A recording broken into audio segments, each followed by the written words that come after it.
কিরে বন্ধু, হঠাৎ করে এইভাবে কল করলি আর এই বাগান বাড়ি রিসোর্টে আসতে করলি, কাহিনী নাকি? না তেমন কিছু না, এমনি ডাকলাম, অনেকদিন দেখা হয় না তোর সাথে। বয় আচ্ছা ঠিক আছে, তা হঠাৎ করে এমন ভাবে ডাকলি, বুঝলাম না বিষয়টা। এমনি তোর কাছ থেকে একটা ট্রিট নেওয়ার জন্য তোরা ডাকলাম, বেশি কিছু না, একটা কফি আর একটা পাস্তা অর্ডার দিস, বিলটা তুই দিয়ে দিস। কফি খাবি তো তুই এনে ডাকছিস ক্যামেরা? একটা টঙের দোকানে বললেই তো আমরা চা কফি খাইতে পারি, এনে একটা কফির দাম কত তুই জানোস বেটা? 150 টাকা দাম। বুঝলাম না ভাই, তোর এত টাকা পয়সা থাকতে কেন এত কিপটামি করিস? কি করবি এত টাকা পয়সা দিয়ে? কবরে নিয়ে যাবি তুই? দাঁড়া বন্ধু, একটু কল আইছে, কথা বলে আসে। হ্যালো মা, কি বলো তুমি? এই মুহূর্তে 30,000 টাকা কোথায় পাবো?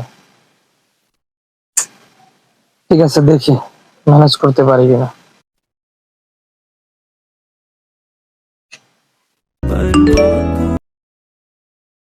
কি আমার ফোনে 30,000 টাকা?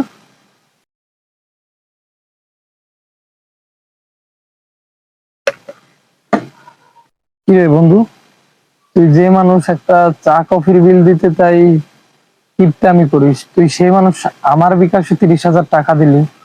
শোন বন্ধু, টাকা আমার কাছে দামি, তো কি হয়েছে? টাকার চেয়েও দামি তুই। কারণ এই বিপদের বাস্তবতার মুখে আমিও পড়েছি। এজন্য আমি চিন্তা করি কি জানিস, বাইরে থেকেও 20 টাকা দিয়ে কফি খেতে পারবো, আর এখানে 1 কাপ কফি খেতে গেলে ওইটা 10 কাপের সমান টাকা লাগবে।